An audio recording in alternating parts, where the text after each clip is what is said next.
여러분 안녕하세요. 행정의 달인 박교수 TV의 박재현입니다. 교수님, 오늘 어떤 내용 소개해 주실 건가요? 오늘은 이제 우리가 이렇게 주변을 보게 되면 물론 주택가에도 물론 있겠지만 뭐 상가 지역이라든지 또는 그 야외에 보면은 그 컨테이너 박스라고 있잖아요. 그 쇠로 된 거 그것들이 많이 보이는데 그 바로 이른바 가설 건축물입니다. 네, 그런 가설 건축물의 축조 신고 또 전치기간의 연장 신고에 대해서 소개를 해드리도록 하겠습니다. 가설 건축물이란 무엇인가요? 그 가설 건축물 말 그대로 가설이니까 이제 임시 아니겠습니까? 그래서 임시 사용 일반적으로 우리가 이제 뭐 일시적 또는 뭐 이렇게 계속적 이런 용어를 쓰는데 그런 용어 대신에 단기, 장기 이런 용어를 쓰잖아요. 근데 단기가 언제까지고 장기가 언제부터인가는 법률에 명시된 규정은 없습니다. 우리 대법원에서 일반적으로 3년 기준으로 3년 미만은 단기, 3년 이상은 장기인데 그 단기를 우리가 일시적, 장기를 계속적으로 이렇게 용어를 바꾸고 사용하죠. 그래서 이 가설 건축물은 일시적인 사용이기 때문에 기간이 3년 미만의 경우로 임시적인 용도로 사용하기 위해서 축조하는 건축물을 바로 가설 건축물 이렇게 말하는데 그 가설 건축물이 가장 많이 쓰이는 것은 이제 공사 현장 무슨 큰 공사면은 노동자들이 이제 거기에 공구도 보관하고 또 식사하고 또 차도 마시고 잠깐 옷도 환복하고 이런 공간이 있잖아요. 그래서 이제 보면은 현장 사무실 이렇게 써 있잖아요. 그런 거라든지 또는 이제 한시적인 어떤 그 전시하는 전시장 또는 그 문화행사를 뭐 축제하게 되면 축제하는 그 공간이 현장에 뭐 한쪽에 또 이 컨테이너 박스로 돼 있잖아요. 그런 것들 어떤 그 행사 때 큰 대규모 뭐 엑스포라든지 그런 거 하게 되면 현장에 이제 점포들이 있잖아요. 그 점포들이 뭐 상시 있을 점포가 아니기 때문에 가설 건축물을 축조해서 거기서 물건을 파는 경우가 있잖아요. 그래서 이제 예전에 뭐 후배가 저 밑에 있는 그 여수의 해양 뭐 박람회 그때 그걸 설치해 가지고 그때 여름철 한 달 동안에 거기서 아이스크림 팔아 가지고 매덕을 벌였다는 그런 이제 얘기를 들은 적이 있습니다. 대단하죠. 그 더우니까 그 조그만 가설 건축물 앞에 이제 아이스크림 가게 앞에 쭉 줄을 서가지고 그랬다는 얘기죠. 또는 아파트에 뭐 경비실도 그런 경우가 있죠. 상용하는 거. 이제 특히 많이 쓰는 게 창고입니다. 어떤 이제 요식업을 하는 데서 이제 그 주차장 옆에 보면 그런 가설 건축물을 설치해서 거기에 이제 물건을 이렇게 보관하는 그런 창고로 많이 쓰이고 또 현장에 뭐 임시 숙소라든지 임시 사무실 이런 걸로 많이 사용을 하기 위해서 설치하는 것이 바로 가설 건축물이라고 볼 수가 있겠습니다. 가설 건축물의 건축은 어떤 절차를 거쳐서 축조되나요? 이제 행정법상의 가설 건축물은 이게 신고사항입니다. 그런데 법적인 그 성질로 신고하고 허가는 요건이 달라요. 근데 이걸 뭐 행정법 강의 시간이 아니기 때문에 신고하고 허가를 나누어서 이제 상세하게 설명을 하기는 좀 이렇게 부담스러운 얘기니까 그 생략하고 일단 신고사항인데 일정한 경우는 허가를 얻어야 되는 경우도 있습니다. 그게 이제 관련 법에 따라서 어떤 시설 예정지로 되어 있는 곳에서 축조할 때는 시군 구청장 등의 허가를 얻는 경우가 있지만 그런 경우 아니면 신고사항입니다.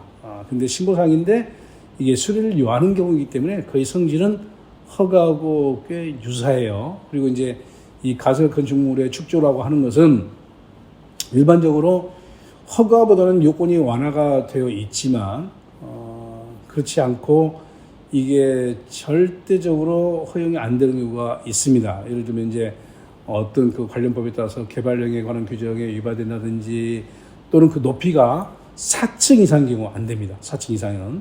그리고 또 그 구조가 철근 콘크리트 이건 이제 굉장히 항구적인 시설을 축조할 때 쓰는 거잖아요.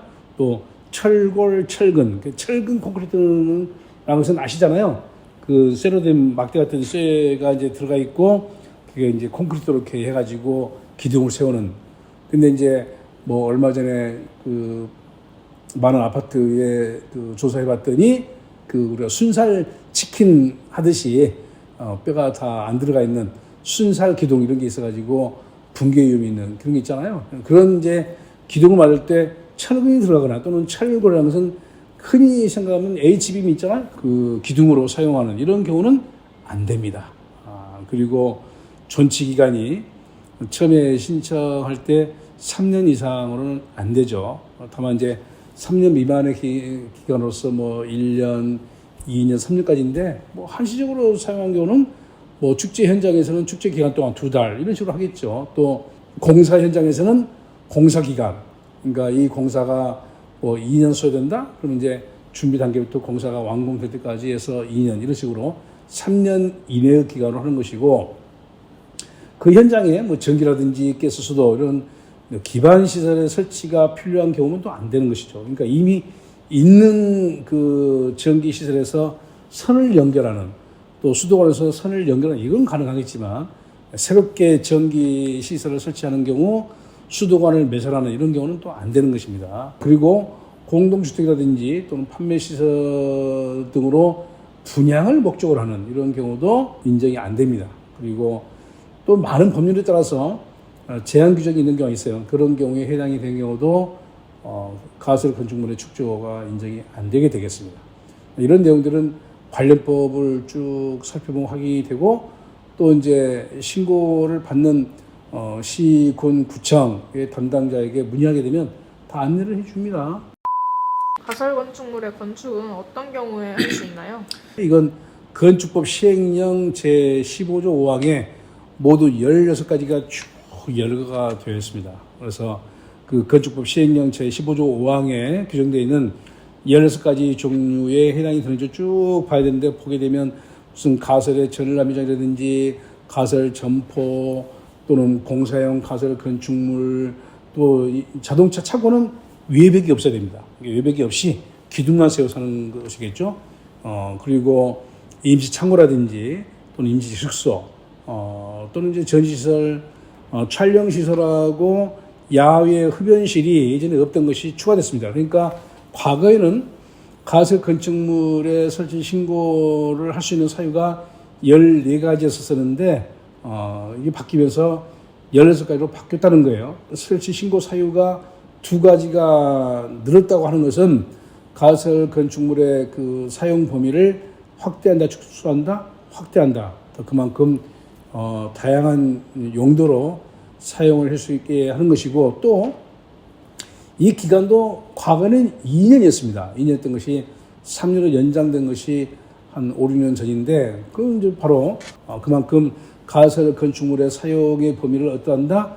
확대한다는 얘기겠죠. 그만큼 더 사용할 수 있게 해줘라 라는 입법의 취지로 볼 수가 있겠습니다. 그래서 가설 건축물의 그 설치를 하고자 하는 경우라고 한다면 반드시 건축법 시행령 제15조 5항을 보셔가지고 거기에 쭉 열거가 되는 것들 중에 해당이 되는지를 먼저 봐야 되겠죠. 그리고 절대 안 되는 이런 경우는 또 관련 법의 규정을 봐가지고 4층 이상에 해당이 안 되는 경우라든지, 또는 구조가 철근 콘크리트 조가 아닐 거, 또 3년 이상이면 안 될 거, 이런 것들을 또 봐가지고 이런 것들은 안 되니까 이게 안 되는 것들을 제외하고 되는 경우에서 해당이 되는지 이걸 보셔서 축조 신고를 해야 되겠죠. 근데 신고서 자체가 허가의 경우는 훨씬 더 이제 간편화되어 있습니다. 그래서 이 가설 건축물 축조 신고서를 보게 되면 거기에 도면도 이제 있는데, 도면을 일반 건축법에서 건축 허가를 할 때는 건축사가 이제 그걸 다 설계를 해야 되죠. 근데 이건 그런 정도는 아니고 자태고 가로 몇 미터, 세로 몇 미터 이런 형태로 그림을 그려서 제출해도 받아줍니다. 그러니까 이 가설 건축물 축조에는 물론 이제 좀 더 정교하게 하려면 건축사의 도움을 받아야 되겠지만, 그렇지 않으면 대강의 도면을 그려서 어느 위치에 둘 것인지를 봐가지고 하면 되겠죠. 대개 이제 건축물에 부설되는 가설 건축물을 축조하고자 하는 경우는 주로 건폐율이 부족한 경우입니다. 건폐율이. 그러니까 그 지역의 건폐율이 40%인데 이미 건물이 한 38%를 사용했다? 그럼 남아있는 건폐율이 2%밖에 안 되는데, 그 2%에 해당되는 건축물을 증축할 수 없는 그런 경우가 있겠죠. 그런 경우에 이제 남아있는 땅에 이 가설 건축물을 축조해가지고 방금 말씀드린 16가지 용도 중에 몇 가지로 사용하겠다. 이렇게 해서 축조 신고를 하게 되고 그 신고서를 접수를 하게 되면 이 처리 기간이 이건 며칠 안 걸립니다. 되게 이제 길어봐야 한 3일 정도 되면은 신고서 나왔습니다라고 연락이 오면 가서 이제 그걸 받으시면 되겠죠. 그리고 이제 주의할 사항은 반드시 신고서를 받은 다음에 축조를 해야지 일단 설치하고 나서 신고한다? 그건 곧바로 이행 강제금 부과 대상이 되기 때문에 그 점을 여러분들이 꼭 주의하셔야 돼요. 반드시 순서는 어떻게 한다? 신고 축조해라. 근데 많은 분들이 축조한 다음에 신고서를 제출하다가 이게 이제 법규 위반된다는 것이 확인돼 가지고 이행 강제금 부과된 경우가 있으니까 그 점은 아주 꼭 잘 참고하셔서 주의를 하시기 바랍니다. 그러면 가설 건축물의 존치 기간 연장은 어떻게 할 수 있나요? 존치 기간은 이제 3년의 기간을 했다고 한다면 적어도 이제 관련 법인 일주일 이내에 연장 신고를 하라고 하는데 좀 여유 있게 하십시오. 한 달 전쯤에 가지고 예를 들면 이제 12월 31일까지인데 12월 초에 가가지고 이번 달 말로 이렇게 존치 기간이 만료되는데 이걸 더 사용을 하고 싶다면 이제 그 더 사용해야 될 존치 사유가 있어야 되겠죠. 그래서 사유서에 씁니다. 그게 이런 사유 때문에 조금 더 사용을 하겠습니다라고 이제 사유서를 써가지고 제출하게 되면 뭐 특별한 사유가 없는 한 정당한 사유 인정이 된다고 한다면 연장을 해주는데 연장 기간도 3년 이내의 기간을 설정합니다. 최장 3년까지 연장할 수 있고 그 연장의 횟수에 제한은 없습니다. 그러니까 사유만 인정이 된다고 한다면 처음에 축조해서 3년씩 5번을 연장했으면 무려 거의 한 20년 가까이 사용할 수 있는 거 아니겠습니까? 그래서 반드시 연장 신고서를 작성해서 제출하고 나면 이제 연장이 되게 된다고 한다면 또 연락 옵니다. 면허세 납부하세요라고 또 연락 와요. 그러면 이제 면허세 납부하고 면허세가 많지 않습니다. 몇만 원 되니까 3년 동안 몇만 원이니까 1년에 한 만 원꼴 낸다 생각하면 되겠죠. 그래서 몇만 원 면허세 내고 가지고 가면은 신고서 줍니다. 그러면 이제 그 신고서 가지고 가서 또 거기 보관하고 있다가 또 사용하다가 또 불가피한 사로 또 계속 사용하고 싶다?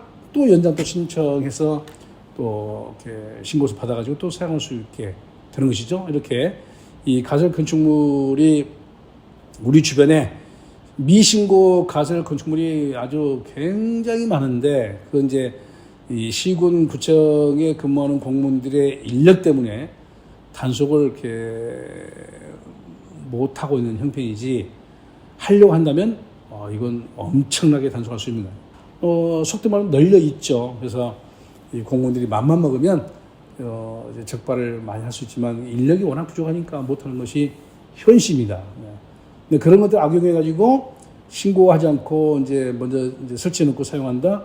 이건 정말 관련법을 위반한 것이기 때문에 반드시 주의를 꼭 하시기 바랍니다. 아시겠죠? 항상 주의할 사항은 이게 이제 허가를 받지 못할 사유에 해당이 되는지, 그리고 사용할 수 있는 사유에 해당이 되는지, 그리고 절차는 신고한 다음에 축조를 할 것. 이거 꼭 여러분들이 이렇게 유념하시고 관련된 내용들에 대해서 좀 더 상세한 내용을 안내받고 싶다 한다면 역시 전화 주시면 더 자세하게 안내를 해드리도록 하겠습니다.